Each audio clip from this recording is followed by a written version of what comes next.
This is the More to the Story podcast with Dr. Andy Miller. We hope you guys enjoyed today's conversation. Welcome to the More to the Story podcast. I am so excited today to have on somebody I've admired for a long time, and I just met him seconds ago, and that is Dr. Frank Turek. Frank, thank you so much for coming to the More to the Story podcast. Andy, my pleasure. Thanks for having me on. You now, people might, I hope some people know you already, but if not, I'm really glad to introduce them to you. I love the way God has called you to use your gifts and your rhetorical ability to go on college campuses, be active on YouTube, active on various channels to really bring the gospel into very dark places. Could you tell us a little bit about how you came to faith and what led you to this type of ministry? Yeah, well, I grew up in New Jersey, so I was Catholic because it's the law. I don't know if you know that. And I always knew that God existed. I knew there had to be a first cause. I knew that there was a God. Just through natural theology, someone had to create all this, right? There's an effect known as creation. There must be a cause, a creator. But I never really knew who Jesus was or how he fit in. So when I was in the Navy, I wound up rooming with the son of a Methodist minister, and I had so many questions for him. He said, "You just need to get Josh McDowell books. Evidence Demands a Verdict and More Than a Carpenter." So I read those books and I realized, wow, this really looks like it's true. And then when I got out of the Navy, about a year after I got out of the Navy, I met Norman Geisler, who was the head of Southern Evangelical Seminary here in Charlotte. He had just started it. And it wound up that I was interested in apologetics, evidence for the faith, and that's what this whole seminary is about. And so in 1993, my wife and I and our three sons, moved to Charlotte and attended seminary. And then he and I wrote a couple of books together. One's called Legislating Morality, and the other's called I Don't Have Enough Faith to Be an Atheist. And then in about 2007 or so, I started a ministry called crossexamine.org, where we go to colleges, high schools, and churches and present evidence that Christianity is true.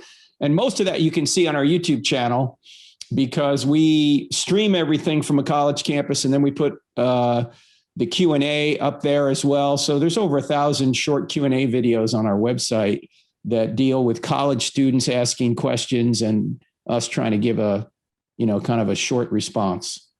Yeah, I love it. In this relationship you had with Norman Geisler, who's a really obviously a well-known person in the evangelical tradition. Tell me a little bit about that. Like, obviously he was somebody you were very close with him, and a lot of his process and his arguments are things that you've taken on and taken to a very public level. Tell us about him. Yeah, well, he, when I met him, was sort of the Michael Jordan of apologetics. I mean, in fact, when he died in 2019, they counted up how many books he either wrote, co-wrote, or re-released after an initial release, rewrites and that kind of thing. The total number of books was 129. Amazing. So he has written more books than most people have read. In fact, he's probably written more books than most people have read, 10 or 20 times as many, because he was just so prolific. And as I say, I wrote a couple of them with him. And he was a brilliant philosopher and apologist, and someone who could explain the opponent's position better than the opponent could explain it, and then refute it, in the next sentence. And so I learned so much traveling with him and learning from him, and seeing him answer questions. So that's really how I got into this.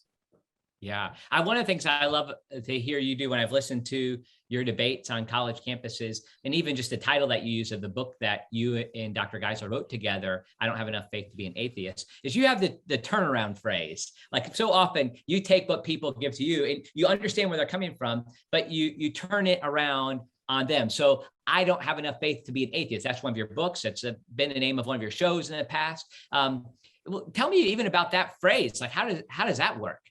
Well, that actually, I didn't name the book. Okay. We did. I didn't come up with it. I'll tell you how it happened. Dr. Geisler and I used to travel the country doing a seminar called The 12 Points That Show Christianity's True, which is essentially an outline he developed over the years to go step by step from does truth exist all the way to the Bible is the Word of God. And at one point we were going through, or he was going through the fine tuning argument for the existence of a designer. You know, the universe is fine tuned, so there must be a fine tuner out there. And he was just going through some pretty persuasive evidence. And after he finished, he said, look, in light of all this, I just don't have enough faith to be an atheist. And I went, that needs to be the title of our book. Wow. Right. Because we were about to turn it into a book. And so we submitted it as the title. And originally the publisher said, we don't like the title. I said, you don't like the title? What do you mean you don't like the title? What's wrong with the title? And they said, well, we think we should call it The Truth About Truth.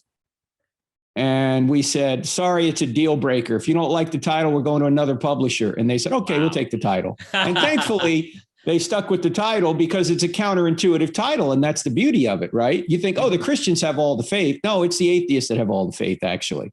Right. And the word faith in this context, we're using it in the way the culture uses the word faith, not really the way the Bible uses it. You know, the Bible uses the word faith to say, really, it's trusting in what you have good evidence to believe. But the culture thinks faith is, if you don't have evidence, you have faith. It's blind, in other words. Right. And so what we're saying is the atheists have blind faith to believe what they believe because there's so much evidence pointing to the fact that God exists and that Christianity is true. They're the ones that have to have all the blind faith, not us. Yeah, absolutely. What are some of those key points that you go through when you talk about that with the I don't have enough faith to be an atheist? Fine tuning, you already mentioned, but what are some right? of those Well, ones? we do 4 questions when we go to a college campus or even a church. The 4 questions that need to be answered are, does truth exist? Does God exist?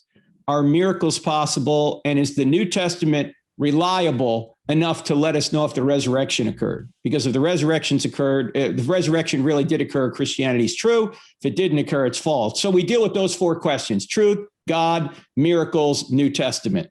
And so you have to deal with truth because people will say there's no truth. You got your truth. I got my truth. And when they say that, we just point out it's self-defeating, right? To say there's no truth is a truth claim. You know, is that true? There's no truth. That's right. You can't get away from it. So of course there's truth. Otherwise you'd never go to college. You'd never try and learn anything, right? Of course there's truth. Now, let me interrupt you there. I'll say, since I am, there's no doubt about it. And it comes through in this interview that I'm a Frank Turek fan, a Dr. Frank Turek fan. And therefore, my kids are Frank Turek fans too. So you're the great intro to your radio show, which is on American Family Radio. And here at Wesley Biblical Seminary, we're connected to that network. My kids will say, they hear your intro, which says, so when somebody asks you about truth, that you don't believe absolute truth, you have it. Is that true? Right. So my is kids that true? in the car, they just say it. They say it with you every time. Is that true? Yeah. Well, I really think that's the key, Andy. That one idea of turning a claim on itself is really half of what you need to know to defend the Christian faith, because so many positions that atheists and agnostics or unbelievers have are literally self-defeating. You know, they say there's no truth. Well, is that true? They say, I get to live my truth. And you ask them, is that the truth or just your truth? Right. I mean, if it's the truth, then it's not just your truth. And if it's just your truth, in other words, if it's just my truth, it's just my opinion, then why should I believe it? It's not grounded in anything outside yourself. Right. Or they might say all truth comes from science. And then you ask them, well, does that truth come from science? No, that's a philosophical claim. You can't prove that in the laboratory. And you can't do science without philosophy. That's part of the what we cover in the book, Stealing from God. Or they might say, you ought not judge. And then you ask them, well, is that a judgment? You know, why are you judging me for judging? See, turning claims on itself is very important. And it helps people that often when I've used that, and you've helped me get there, when I've used that, they often don't know what to say back. And I'm not trying, unfortunately, it can seem like a gotcha sort of moment, but really it's trying to point out that existence of truth claims and how that's not so bad. For instance, so I say at this podcast, what I'm doing through the More to Story podcast is coming at truth through an Orthodox Wesleyan perspective. So like that takes the Bible seriously, that takes the consensual claims of Christianity seriously throughout history. So, but I got pushback as soon as I came out with the podcast to say, well, how can you say you know what's Orthodox? Right. And so it's the same sort of thing. I think, well, it sounds like you're claiming some orthodoxy yourself. Right. You're claiming it's not orthodox to say that people aren't orthodox. Right. Right. That's what they're saying, that their orthodox position is that every position's true. Yes. Well, yes. how can that be? Right. You're claiming that's an orthodox position as well. And of course, they all can't be true. Right. Claims are mutually contradictory, so they can't all be true. So everybody is coming from a position of an absolute. The only question is the absolute true? Right. Everybody's making judgments. The only question is the judgment true? I mean, Right. atheists make judgments, right? They judge there's no God. They judge the Bible's not true. They judge there's no meaning to life. When you die, you're just going to become worm food. Have a nice day, right? There's those are all judgments. The only question is, are the judgments true? That's really the issue. And that's what I think you need to stay on. Are the judgments true? And because everyone's making judgments. Again, the only question is it really a true judgment? Right. I've noticed that you take, and even in your book, Stealing from God, the end, you talk about the 4-point case for mere Christianity. And lately I've used that language, mere Christianity, even opposed to saying orthodox, like traditional conservative. Is that language you think that is more effective? Like getting to the because I think it's dealing with just the essentials of the faith, as C.S. Lewis would say, mere Christianity, right? Right. So we are not going to divide over secondary and tertiary issues. We're not going to divide over mode of baptism or your eschatological viewpoint, unless it's totally heretical. Jesus isn't coming back, that kind of thing. We're not going to divide over the color of the carpet, certainly. We're not going to divide over your view of alcohol, right? I know some Christians will, but or divide over the age of the earth, or these kind of things, right? Because as Paul says, those things are really Romans 14 issues. They are disputable matters, and you can have your own conviction on it. Just don't try and impose your conviction on somebody else. In fact, that's the orthodox view. Don't impose your conviction on these secondary and tertiary issues that don't have anything to do with salvation or sanctification. Yeah. Don't impose those on one another. I want to go through in a minute your book, Stealing from God, but I want to jump back to Norman Geisler. And, there was something helpful that you produced a few years ago. Andy Stanley was also influenced by Norman Geisler probably at Dallas Theological Seminary. That's right. Yeah. And, when he came out with his, probably not the best use of language, thinking of unhitching from the Old Testament. Right. You had him on. And it helped me to hear that why he was coming at that perspective was through this same emphasis that you have from Norman Geisler, that the real case is for the resurrection. Like if the resurrection happened, like that's kind of the basis for our faith. Could you talk to me a little about that? And like, that was I think it's a pretty bold thing for you to do, because some folks who might even be your regular listeners would have been the first to kind of distance themselves from Andy Stanley, but you decided to take a minute and really engage. Yeah, well, Andy and I learned from the same guy, and because of that, we know one another. And what Andy's pointing out is that when the first century, in the first century after Jesus rises from the dead, the apostles didn't go around to even Jews or non-Jews and say, the reason you need to be a Christian is because this Old Testament is inerrant, right? Now they believe that, but that's not their lead. Their lead is because Jesus rose from the dead. And as Andy has said, and he's right about this, he said, the New Testament, or let me put it another way, Christianity did not originate with a book. It originated with an event, the resurrection. He said, do you realize there were thousands of people who were Christians before a line of the New Testament was ever written? Right. And the answer is yes. Why? Because they witnessed a resurrected Jesus. They didn't read it in a book. Right. They witnessed an event. Jesus appeared to them. And so the approach he's taking is the apostles' approach, to focus on the resurrection, because if the resurrection really occurred, then everything else falls like dominoes after that.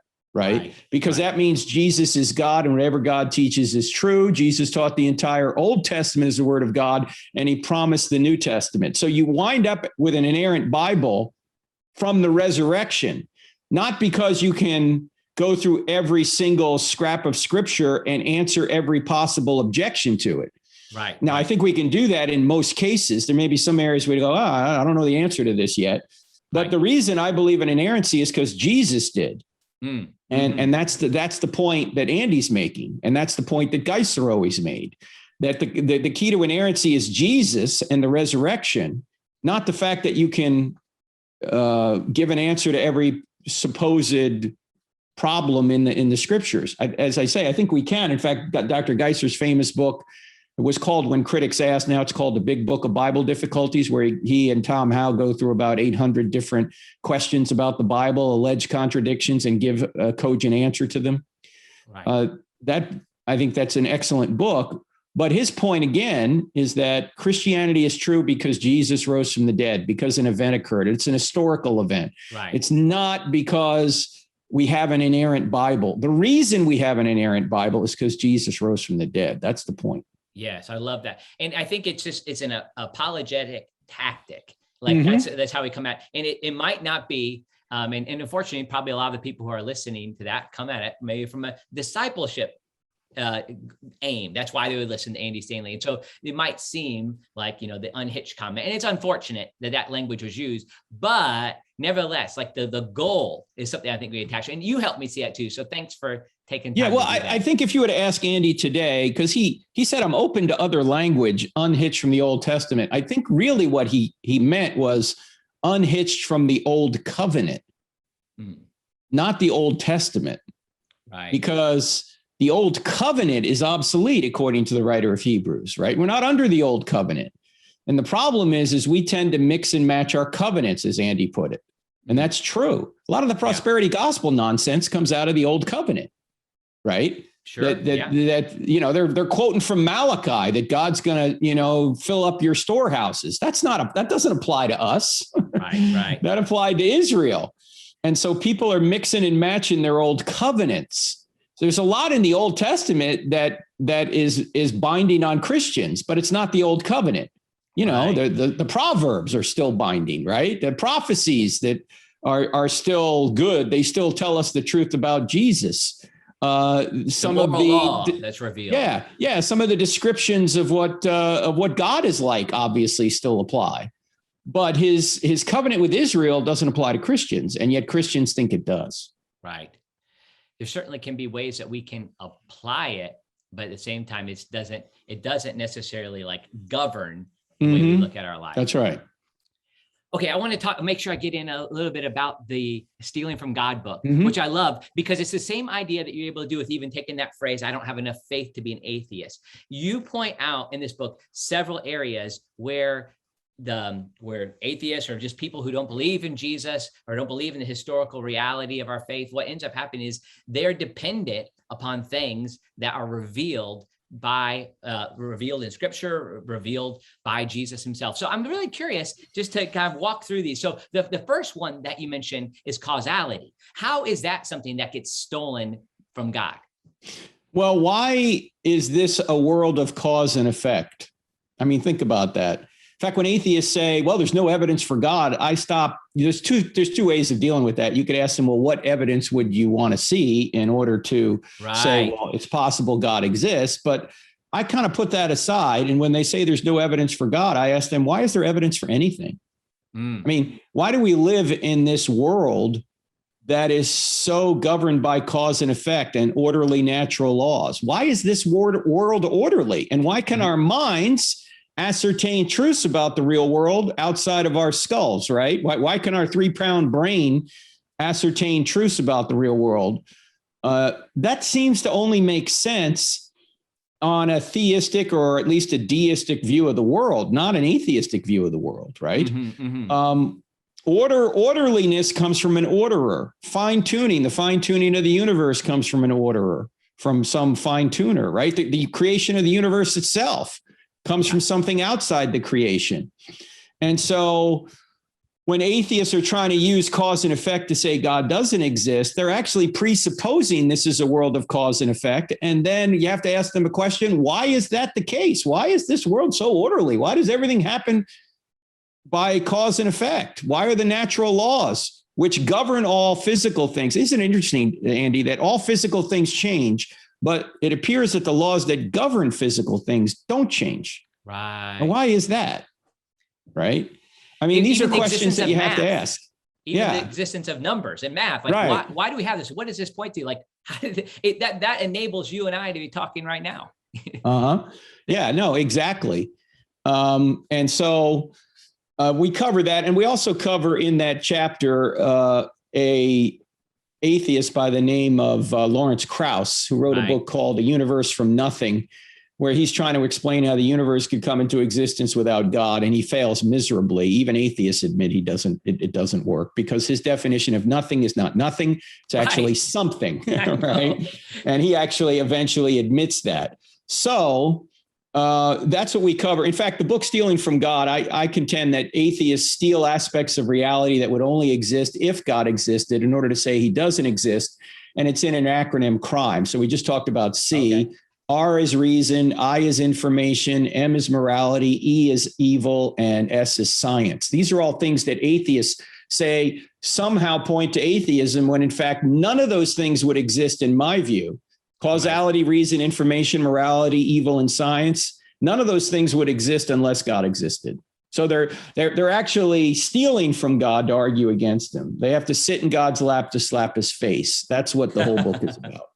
Well, and you said something too, you just, as you got started there by starting with it, before we got the causality piece, this was a helpful piece that I gleaned from you as well, was the going to somebody to say, if you were presented with the truth, would you believe? Maybe that's not how you phrase it. Well, if Christianity were true, would you become a Christian? That's the question to ask, right? If it were true. And most of the time, the atheists will either hesitate or they'll say no, because they're not on a truth quest, they're on a happiness quest, right? They don't want there to be a God. They want to be God of their own lives, and they think God is going to get in the way of their happiness. So what they don't realize is that God's moral commands are in place for our benefit, for our own flourishing. They're not meant to hinder our flourishing, but to advance our flourishing. In fact, Tim Keller gives a good illustration. He says, when you buy a new car, it comes with a manual, right? And it's going to say, do this if you want to maintain the car well, but don't do these things. If you do these things, you're going to hurt yourself and maybe hurt the car, right? Now, we don't get mad at Hyundai or Ford or Chevy or whoever when they give us a manual that says do this and don't do this. We go, oh, thanks. You're the designer of this thing. We get it. Okay, we know. Why do we get mad at God, who essentially gives us the same thing? He gives us a manual about how to operate life. And we're mad when he says, don't do these things or do these things. Well, why is that? It's not because we're being reasonable. Right. It's because we just don't like it, because we want to do our own thing. We love darkness rather than light. And I think in your chapter on morality and evil, you often go back to that. And I appreciate that. And when I've watched your debates, so often people might bring up violence in the Old Testament, but then you'll quickly say, all of a sudden you really like to see God respond to evil, right? I hear this pretty regularly, that you want God to do something about this. And when he did, you don't like it very much, right? That's right. When God, when they're always complaining, why doesn't God stop evil? And then when in terms of the Canaanites, who are literally sacrificing their children to Molech, God steps in and stops it. And they're going, that's wrong. Well, wait a minute, time out. Look, you can't have it both ways. You want God to intervene or not? Okay, he does. And now you're mad. Well, because he killed children. Yeah, well, okay. That's what it seems to say. And maybe that is actually the case. It could be hyperbole, as Paul Copan talks about in his book, Is God a Moral Monster? But even if God does decide to kill people, it's not the same as us doing it. Why? Because God is the author of life. He can take life anytime he wants. If he wants to judge people at any age, he can. And he can resurrect them into the next life, because look, if Christianity is true, people don't die. They just change location, right? They go from this life to eternity. And it's up to God when that happens. We don't have the authority to take life unless we're part of a just government who are protecting the innocent from evil. But as individuals, we don't have the authority to take life, but God certainly does. Right. So, and sometimes I'll ask them, Andy, when they ask that question, about the Canaanites, and they're all upset about it, I'll ask them, well, where are you on the abortion issue? Are you pro-life or pro-abortion? And almost invariably they say pro-abortion. And I go, wait a minute. Why is it that when God plays God in the Bible and decides who lives and dies, he's immoral? But when you play God here on earth and you decide who lives and dies by way of abortion, you think that's your moral right. Why do you have a moral right to kill, but God doesn't? Right. You know, I mean, it's very inconsistent. And that you use the morality argument, like C.S. Lewis's argument, pretty regularly, because that just seems to come up on most of the questions that you Are get moral questions. Right. Yeah. And what forms do those take? Particularly, like I find benefit from watching you engage on secular campuses, and generally that's what people are wanting to talk about. What are some of those questions that come up? Yeah, well, questions on morality, I think, are probably about 70% of the questions we get on a college campus. You know, you could talk about the beginning of the universe, the design of the universe, and the design of life, and then you talk about morality. People can ignore the creation. People can ignore design, but it's really hard to ignore morality because they deal with it every day. Right and wrong, they're dealing with every day. And on a college campus, people have a very overdeveloped sense of justice, right? They think they've got all sorts of causes they're for or against, right? Everyone has a right to this, a right to that. So they're really dialed in on morality and justice. Well, I point out, look, if there is no God, there's no justice and there are no rights. Everything's just a matter of opinion, right? It's just your opinion against somebody else's opinion. But anyway, the questions, here are the moral questions you get. If God, why evil? Obviously a moral question. Why does God allow certain evils? That's another moral question. The LGBTQ issues are always coming up, right? That has to do with morality and rights. But there are even questions that don't appear to be on the face of them moral questions, but they really are. Like, what about those that have never heard? Right. That's actually a moral question because it's somehow alleging that God is immoral if he doesn't get the gospel to everyone. Or why did God send people to hell? Or why did God create people he knew would go to hell? Right? That's a moral question. The questions themselves are evident, display that they're stealing from God. Yes. The questions in themselves depend upon the reality of a creator, preserver, and governor of all things. Right. Slavery in the Old Testament's a moral question. Canaanites, moral question. Right. These are all moral questions. Now, when an atheist brings any of these up, I'll normally ask them, well, why are those things wrong if there is no God? Right. By what standard are you saying that say God is immoral because he kills the Canaanites? Where does that come from? Now, an atheist has no objective standard by which to judge that wrong, but in his heart, he knows it is wrong that innocent people shouldn't die. Right. And he thinks the Canaanites are innocent, even though they're really not. Right. So he's asking a question that presupposes a moral standard. So you always have to ask him, where's this moral standard come from? Right. Now, an atheist doesn't really have a moral standard, an objective one. What he can say is, okay, well, you claim your God is a God of love. Why does he kill the Canaanites? Okay, that's a fair question to ask a Christian, right? Yes. But he doesn't have a moral standard himself. What he could say, and this is a fair point, you could say, well, look, I'm not an atheist, I'm a theist, but I think the God of the Bible is not the true God. That's a fair position to take, right? You can say, sure, now I can impugn the God of the Bible for what I see as doing immoral things, because I do have a standard. The true God just isn't the God of the Bible. The problem is, if you take that position, then you've got to deal with all the evidence that the God of the Bible is the true God. And that goes right through the resurrection, because if Jesus rose from the dead, he's affirmed the Old Testament. He's affirmed Yahweh. He says he is Yahweh. He says he's the great I am. He's affirming that the things that go on in the Old Testament have to do with judgment. They're not immoral uses of force. They're judgment. That's what's going on. And whatever God has created, whatever God they have, probably then is their own projection of their own desires of what that God would be. Yeah, that's a problem. When people say, I don't believe in God, you can sometimes ask them, what kind of God don't you believe in? Right. Because after they describe him, I'm going to say, I don't believe in that kind of God either. Right. Yeah, that's a great point. Now, the second chapter you have talks about reason, how reason is something that is taken in itself. Now, we talked about that a little bit, like the way that we're able to just even make logical moves in the universe. But how is reason distinguished from causality? Well, atheists believe that we're just molecular machines, that we're moist robots. Why? Because there's no immaterial realm. Everything's just made of molecules. So my question is, if everything's made of molecules, how do we even reason, right? How do we even come to valid conclusions? Because if I'm a molecular machine and I'm driven completely by the laws of physics, why should I think anything I think is true? I'm not reasoning to a valid conclusion based on the evidence. I'm not following the evidence where it leads. I'm following physics, right? Now, nobody said this better than C.S. Lewis. So let me give you a short quote from Lewis on this, because Lewis saw this problem, 70 years ago. And here's how he put it. He's talking about our minds and the fact that our minds and brains are not the same. But if you're a materialist, you think your mind and brain is the same, and there's no intelligence that gave you your brain. Here's what he said. He says, suppose there was no intelligence behind the universe. In that case, nobody designed my brain for the purpose of thinking. He says, thought is merely the byproduct of some atoms within my skull. But if so, how can I trust my own thinking to be true? But if I can't trust my own thinking, of course, I can't trust the arguments leading to atheism, and therefore have no reason to be an atheist or anything else. Unless I believe in God, I can't believe in thought, so I can never use thought to disbelieve in God. Wow.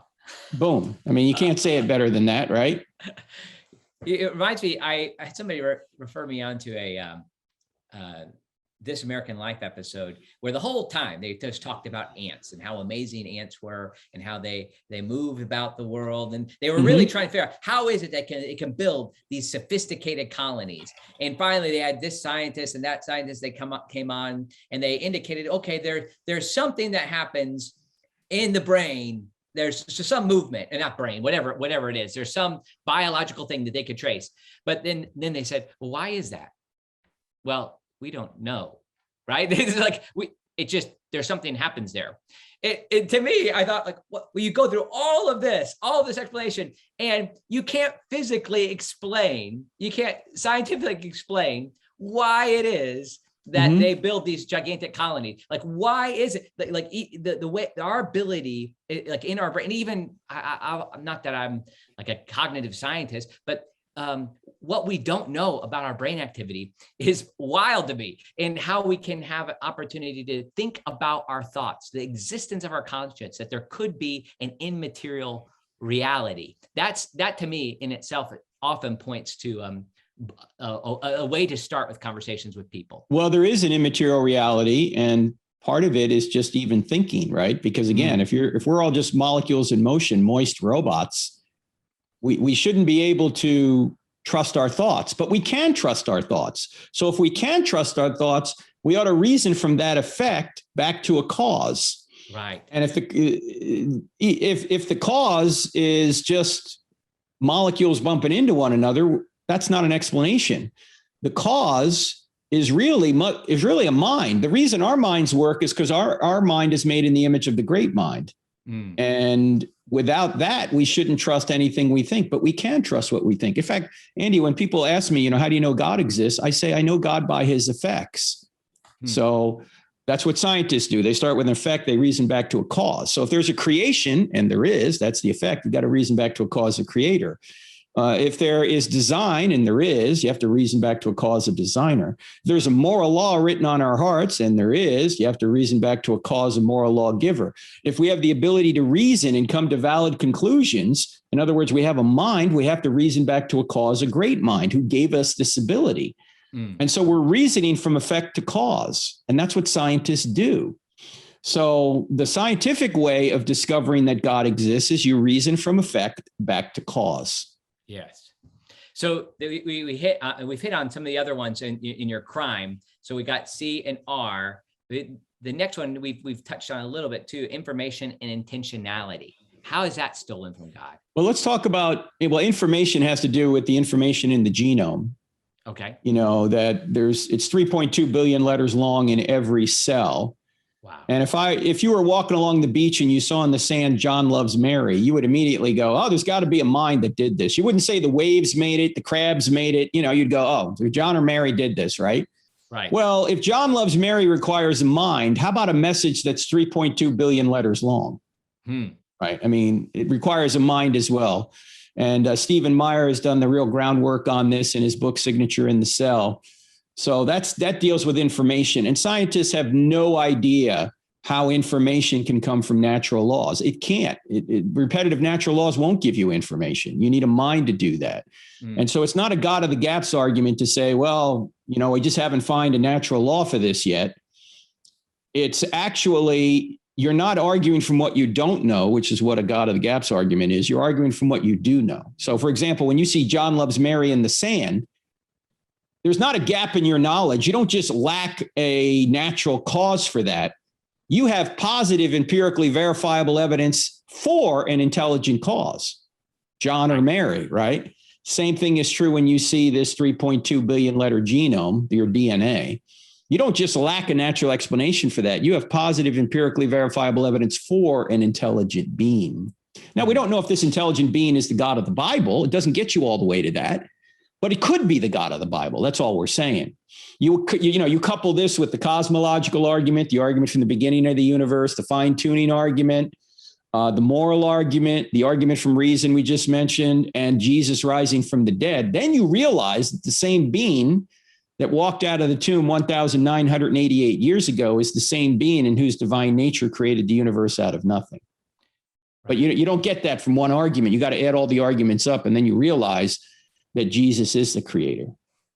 So starting from creation just seems to be such a great place to go to when you're moving through. It's like, why is there something rather than nothing? And to me, that points to even like how we affirm some of the basic claims in Scripture. One of the interesting things we're offering at Wesley Biblical Seminary right now, a course in spiritual warfare. And a lot of times people are very cautious about acknowledging the existence or reality of the demonic. And certainly Scripture only gives us so much that where we can fill that picture out, but they're certainly affirming the non-physical world, affirming the fact that the Bible demonstrates this on a regular basis. But I point back when we've had some pushback on this class, I said, well, we say in the Apostles' Creed, that we affirm the Creator. And we're talking about a miraculous, and when we talk about Jesus being raised from the dead, we talk about creation out of nothing. That's a pretty strong claim. If we can affirm that can also then help us go to things that are beyond the physical world as we experience them now. Right. Let me say one other thing too about the I in crimes. You mentioned the ants. Why do they do what they do? Aristotle could have told them, because Aristotle discovered this 2,400 years ago, not particularly about ants, but he noticed that all of nature is going in a direction. Like, for example, why does an acorn, if it's properly nourished, always become an oak tree? Why doesn't it become an elm tree or a birch tree or a seahorse, right? You say, well, it's programmed to become an oak tree. Yeah, well, who programmed it? And is an acorn conscious? No, an acorn's not in the ground going, all right, what do I have to do to become an oak tree, right? It's unconscious. Yet, if it reliably goes in a direction, and it does, and it doesn't have a mind of its own, there must be an external mind directing it toward an end. And that is what Aristotle called the unmoved mover. I mean, as you know, the unmoved mover in Aristotle's world wasn't a Big Bang unmoved mover. It wasn't a creator. Like, he mistakenly thought the universe was eternal. What Aristotle was saying is that there needs to be a cause, a mind cause, every single second of existence. And so Thomas Aquinas comes along and he says, this is going to be my fifth way to argue for God, that all of nature's going in a direction. Well, if it's going in a direction, there must be some sort of director, right? Natural laws, why are they so orderly and precise and all going in a direction, driving things toward an end, driving things toward a goal, driving things toward what both Aristotle and Aquinas would call a final cause? Because there's a mind behind all this, right? There's a mind behind nature. And that mind is what we mean by God. This is why Paul could come along and say, after Aristotle, and say, in him we live and move and have our being. And Christ holds all things together. And the writer of Hebrews says God sustains all things by his powerful word, right? He doesn't just create it and leave it. That's deism. Right. He creates it and he sustains it every single second of existence. Right. And so you could put it this way, that God is to the universe what a band is to music, right? A band creates and sustains the music as it's playing. But once the band stops playing, the music's over. Same thing is true with God. God creates the universe. He creates the natural laws that drive the universe. He creates us, and he sustains the universe, the natural laws that drive it. He sustains us every single second. And so if he were to go out of existence, so would we. Or if he were to pull his hand away, so would we. We wouldn't exist anymore. Wow. So this is an argument that says, look, even if you want to argue for, say, macroevolution, you're not getting rid of the need for God. Why? Right. Because the laws that drive macroevolution, and I don't think macroevolution is true, don't get me wrong. I'm just saying for the sake of argument. Right. The laws that drive macroevolution need a cause, a sustaining cause. And that's what we mean by God. Wow. The connecting it to the unmoved mover. One of the things I've often thought about this sustaining cause is that what's missed in that sometimes is the personal nature of God, like that he reveals himself in the person of Jesus, and he is eternally three persons existing in a loving relationship. So that's often been like what I've tried to push away. But I'm really glad I feel like it's a good critique for me. Even like I've been critical of the unmoved mover side of things at times because of that. But at the same time, this sustaining cause is so important. Right. Well, Aristotle didn't have a full orb view of God. And he never got his philosophy and his religion together. He didn't worship the unmoved mover. He just said there had to be this mind that kept everything going. Okay. So you can take what you want from Aristotle. Aquinas really baptized Aristotle. And I think rightfully so, in the sense that God is a sustaining cause. And that's why these scriptures talk about this, right? Yeah. He doesn't just create and leave. He has to sustain it every minute. Yes. Let's get this. We've got to morality and evil real quick. Science. How is that's the S of your crimes? How is science stolen by atheists? Well, for the very reason we just mentioned, that in order for science to work, you have to have an orderly universe. You have to have natural laws and cause and effect, reliable cause and effect. And that is best explained by a mind. It's not explained by just molecules bumping into one another. First of all, where did the molecules come from to begin with? And why do they follow a law-like pattern? Where do laws come from? They come from lawgivers, right? There's a sustaining cause that keeps everything going. And the title of the chapter, by the way, is Science Doesn't Say Anything, Scientists Do. Wow. And you can just think about it right now. Well, why do we get conflicting advice on COVID? People will say, follow the science. And then you got to ask them, well, which science, right? Yeah. Because science doesn't say a word. It's scientists that say things. And why do I say that? Because all data needs to be gathered and all data needs to be interpreted. And who does that?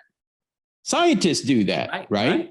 The reason we have different advice on COVID is because scientists may be looking at different data and therefore they come to different conclusions, or they may be looking at the same data and interpreting that data differently, or they may have inadequate data and yet still trying to draw conclusions from it.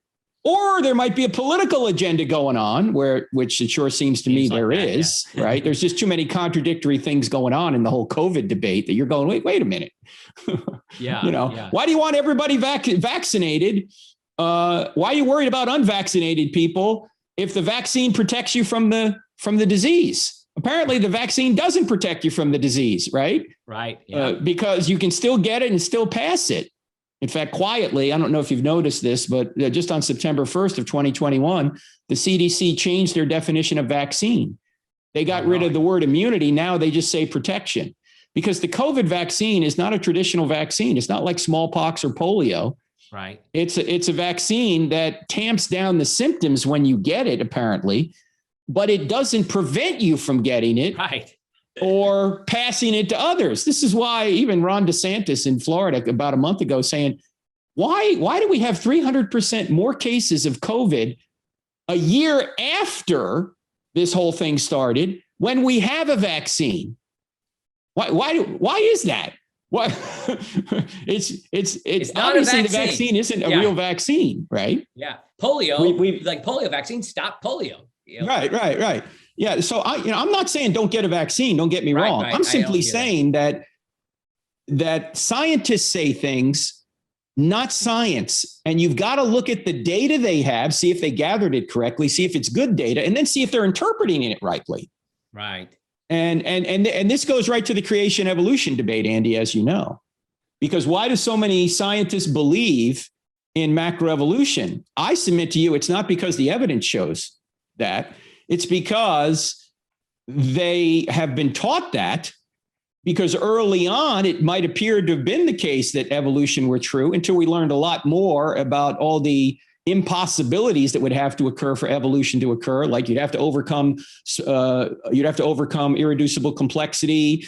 DNA would create a new body plan, where we know now that's not the case. DNA does not create new body plans. You need epigenetic information to do this. We cover this all in the book, by the way. I know I'm going through technical stuff now. Also, the fossil record. In Darwin's day, we thought we'd investigate the fossil record and discover all these transitional forms, and he thought that would happen. Well, 160 years later, we've investigated the fossil record, and we still don't have transitional forms. Certainly not in the number we would need to say macroevolution is true. So now people think, well, yeah, macroevolution is true, and they're starting to realize that there's a lot of problems with it. In fact, in 2016, the Royal Society, that august scientific affiliation out there in the UK, which one of their founders of it, or one of the initial members of it, was Isaac Newton. Yeah. In 2016, they had a conference where they said, we need to find a new theory of evolution because neo-Darwinism doesn't work. We know that mutating DNA and natural selection is not going to give us a new body plan. We need a new naturalistic definition, or I should say theory. And they all met. They didn't come up with a new theory, but they know the current theory is crumbling. Yeah. And so science doesn't say a word, scientists say things. And that you just really need to be aware of that when a scientist says something, or someone on the news says, science says we have to do X, Y, or Z, right? Now, hold on, time out. Which science? And what's the evidence? Or they say the science. The science. They bring it up in the science, or just not good science. I'm like, right. Are you really reading that literature? So I think it's an interesting point. Now, we went in, there's some fairly technical things there, and you break these things down, and you have a lot of resources that you offer. I'd just love for you to tell people about some of those things that you have available. Yeah, well, go to crossexamine.org. That's the hub, and cross-examine with a D on the end of it, .org.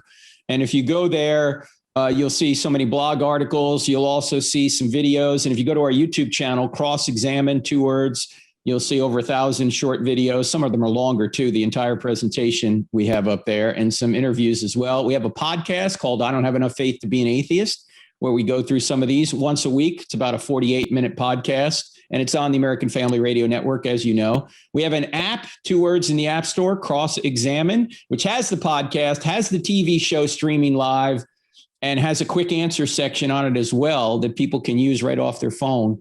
Yeah. So if they go there, they'll get notifications when we're doing a live event, because we stream everything live. We normally do a show every Thursday night, anywhere between 7 and 9 Eastern. And then we also, when we go on a college campus, we stream that as well. So you have events, training events and things there. They can find that all on that website. They do. Too. It's all there. Yeah. We have a training event every year called CIA, Cross-Examine Instructor Academy, where people can learn how to present evidence and how to answer questions, not just from me, but from other apologists. In fact, this coming year in July, it'll be in Cincinnati, Ohio. It moves around. Okay. Yeah. I love that you're doing all that. And of course, at Wesley Biblical Seminary, we offer an MA in apologetics as well. And we have a whole group there. I don't know, maybe we can pull you in as adjunct professor sometime. I'd love to get you in. Man, thanks. But no, I want to just kind of personally think about some of the things. Like I watch these videos, and you'll have a room full of people, like 100 people lined up just to try to nail you. And it's an interesting moment. Like God's gifted you in a unique way to be able to handle that pressure, to be able to respond charitably, but also definitely. And I'm just curious, like in some of those examples that you've had, could you tell of like one moment that was just like beautiful, like a hopeful story that came there, and then maybe one that challenged you, one that like you weren't quite sure how you're going to respond? I just love to hear a story or two from those experiences. Well, actually, you get a lot of the same questions over and over again. It's really not that hard. People think it's hard. It's not. I mean, if you know the material, it's not hard. And I think the primary tactic that I mentioned earlier is just to turn the claim back on itself, because there are so many assumptions, Andy, underneath the question being asked, that if you just question the assumption, then the pressure's off you. It's back on the other person. You know, they say, if there's a good God, why is there evil? What do you mean by evil? Mm-hmm. Right? Because now you're going to presuppose a standard of good. And if you're presupposing a standard of good, you're back to God, right? Yeah.